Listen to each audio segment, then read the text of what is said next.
Hey everybody, I just had some thoughts that I wanted to share with you guys that God had placed on my heart about marriage.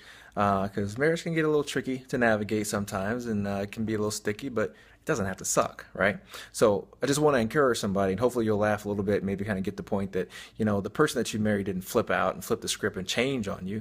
Situations change, or we progress in life, while we're married but that doesn't mean that the person that you married changed necessarily and that you got to give up on things. So I just want to share some thoughts with you. So here we go. So think about it. You remember back when you were dating and then it was just the two of you and everything was all great and you'd be out everywhere together, just the two of you. Like with me and my wife, it was Eminem. We was out everywhere together, just all in love. And then when we got married, everything was just peachy keen. We got together on the beaches of Hawaii and solidified our union, and it was beautiful. And just look at us all happy and rested and smiling. And then we had kids. And now we got three little cute munchkins that we love, but man, that's a lot of work and it's a lot of time and it's a lot of time for them and not maybe as much time for us as we would like to have.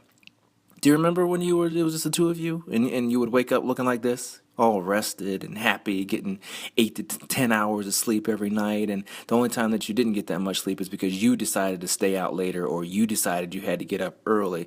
Whereas once you have kids, it looks a little bit more like this, right? And it's wake me up and crying and feed me and do this and do that. And don't even think about trying to sleep in. Those days are over. Let me show you what it looks like when I try to sleep in.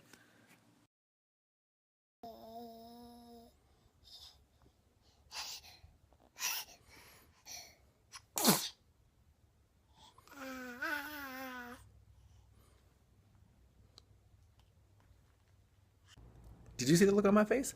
I was tired. I wanted to sleep, but it was not about to happen. Thank you, Deacon. I love you.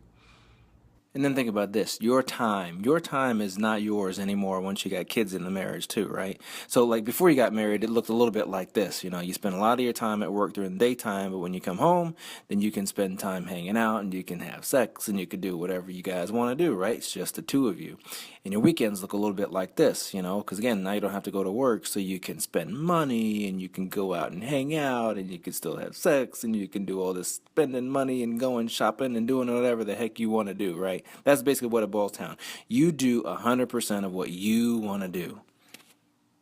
So think about it too. The things that you had to argue about when it was just the two of you and you didn't have kids, maybe where to spend your money, where to eat, and where to have sex. That's about all you had to worry about when it was just the two of you. But when you fast forward and you add kids in the equation, there's a whole lot more going on right now. There's not enough money. Who spent the money? Whose turn is it to get up in the middle of the night? Whose turn is it to change that diaper? Where are you at when you coming back? You let her do what? Why would you say that to me? I had never said that. What do you mean you're too tired? Ain't nobody got time for that. I can't go out and play ball. I can't get a massage. I can't do this. Why can't I do that? All these things happen and it just adds to the stress of the relationship.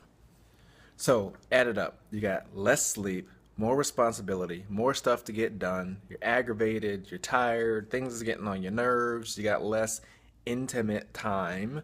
So all this stuff is just this. It's just this perfect storm of stuff that happens, and if we're not careful, we let the stuff get in the way of the relationship and we forget about that person that we love and care about, and it's just focused on all the things that are wrong, all the things that weigh us down, all the things that give us gray hair, make us pull out our hair, lose our hair, all that other kind of stuff that happens.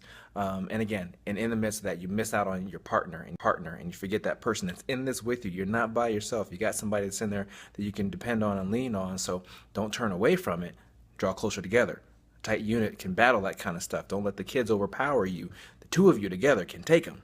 I guarantee you, you're bigger than they are. You can take them if you do it together and not try and do it separately. So what I want you to understand is this. Don't flip out.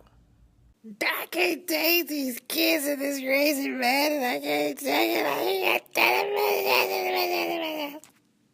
But remember, you don't have to freak out. You ain't got to lose your mind over this, okay? all you need to do is just remember a few couple of really simple things. The first thing is you got to get some time to recharge, okay? You got to get away and try to get away from all the stresses that are there. They're going to be there when you come back, right? But at least take a little bit of time for the two of you to get back together and reconnect so that you remember that best friend that you married, so that you remember, why it was you got married, the things that you liked about that person, the things that made you laugh and that you really enjoyed about being around that person. Try to find a way for you guys to get some alone time together, right?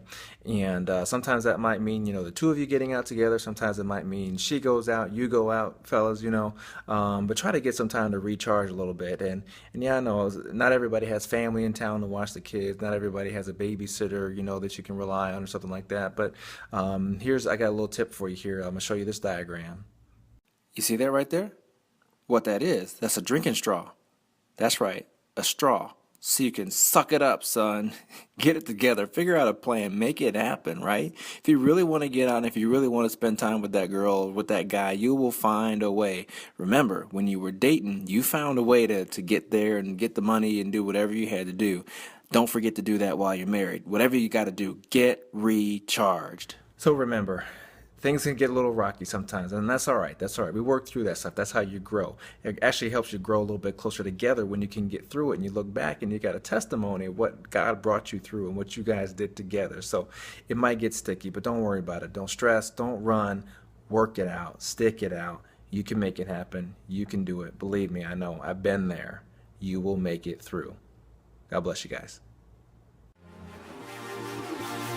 We can go through fire, but it won't make us leave each other.